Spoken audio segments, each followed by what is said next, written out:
Congrats, Stefanos. Was this your best match in 2022 so far? Easily. Well, we're just getting started. It's too early to decide whether it was or not, but it was a great performance from start to finish with no doubt and clear game plan. So one thing took my attention in the game, Stefanos, is after your first serve, 90% of the time you hit a forehand. So that's something you planned on the training, or that was something specific against Sinner? That is something that came to me, and I just used it. That was not really part of the plan. I saw the opportunity, and I went for it with my forehand. Anyone else in the room? Romanian, then Courtney. Yeah. Are you cold, Stefanos? Yes.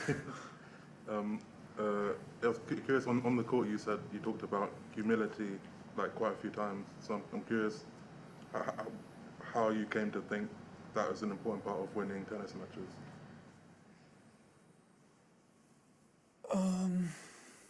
Yeah.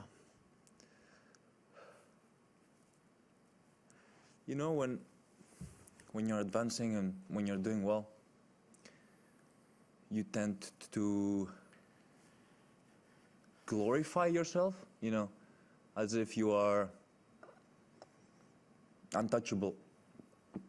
And it is important in that process to remain on the ground and to remind yourself that you're a human being who is aiming for something great, and you're headed towards that direction, and you're doing everything possible in order to achieve that greatness. And perfection doesn't exist, but close to perfection. And that's what I meant by that. Courtney?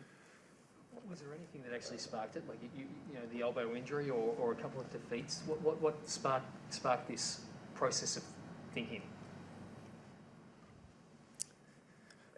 A lot of things. You know, my injuries have taught me a lot of things. My injuries have taught me how to wait and be patient and prepare better, take the time to reflect and take the time to reconsider certain things in life.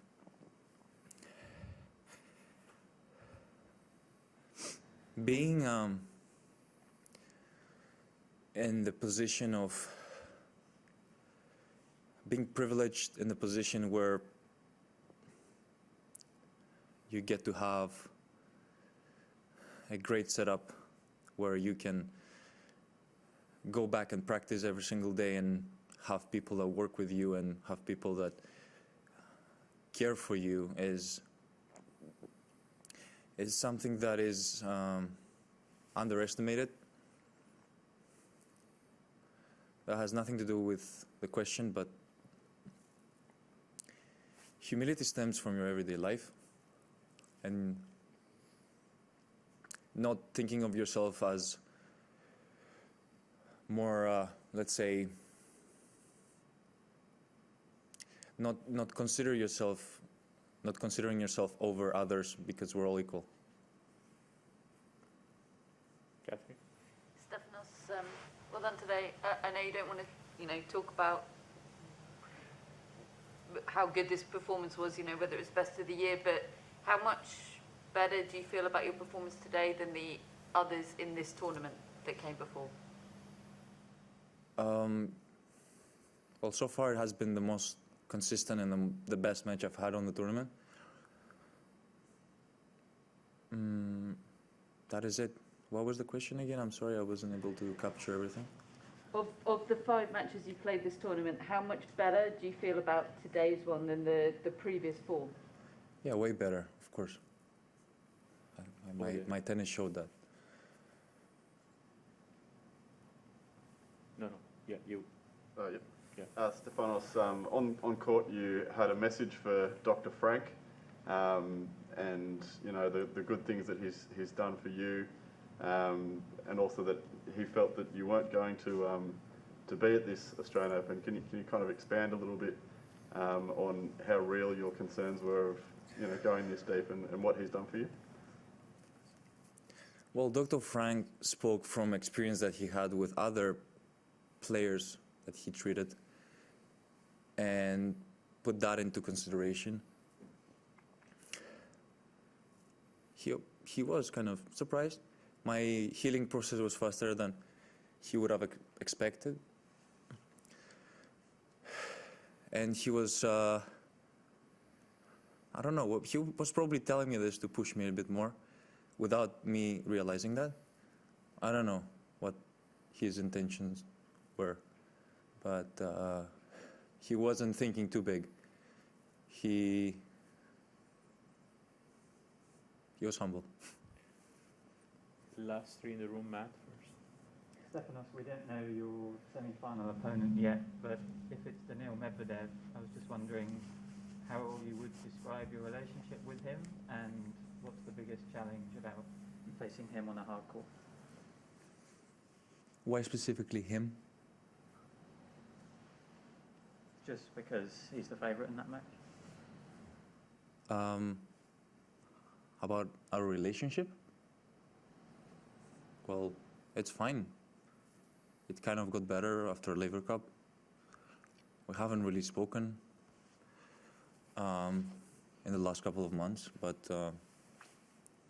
our relationship is competitors on the court and kind of fighting for the same dream. Dwayne? You came out and started the match really well.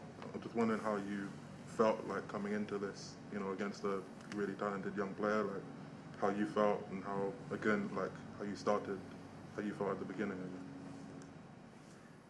Well, I knew I was going to face a Yannick who is hungry and who wants to show his best out there. And speaking from like his previous encounters and matches that he played, he seemed to be really fired up and giving 100% in every single match. So I was really fired up myself to bring the best out of my game today, and I tried to get my level as high as possible because I knew that I need to form that kind of standard from early on. Last one here, yeah. Congratulations, Steph. I've heard a little bit of talk in the past that you haven't exactly loved the heat. I don't mean the pressure, but the hot, humid conditions. But it certainly didn't look like it today. Do you feel better equipped these days in those conditions than in the past? And you're looking forward to playing at night, I guess, the next match? I don't feel like it's humid here, is it? Not really. The conditions are hot. It is hot, obviously, but it's not humid. It would have been different if it's humid. It would have been. So yeah, but obviously going from those sort of hot conditions today, you prefer sort of the night time here. Obviously, you had that win against Federer the other year. That should probably suit your game. Well, I'm ready for anything. Moving to questions online, we'll go to Craig Gabriel from Cross Court Promotions. Steph, you used the word untouchable earlier on when you spoke. Players often also talk about being in a zone. Do you think, now that we're midway through the second week of the Australian Open, that you have gone into a bit of a zone with your focus and the way you're playing, especially after what you produced tonight? I feel like I'm in the zone. I have no plans of getting out of it. It's part of my game. We'll go to Helen Scott-Smith for our last question in English online. Hi, Steph, and congratulations. Were you astonished with what you produced in this match? And had it something to do that you have totally forgotten that you ever had the operation? Thank you. Well, it's tough to forget because I get messages every day by Dr. Frank. So it's in the back of my mind somewhere.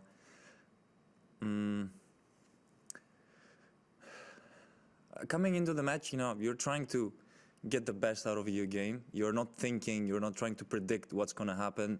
Oh, I might, get away with it in 3 sets. You don't think this way. You are just focused set by set. You are trying to get as close as possible to clinching every single set.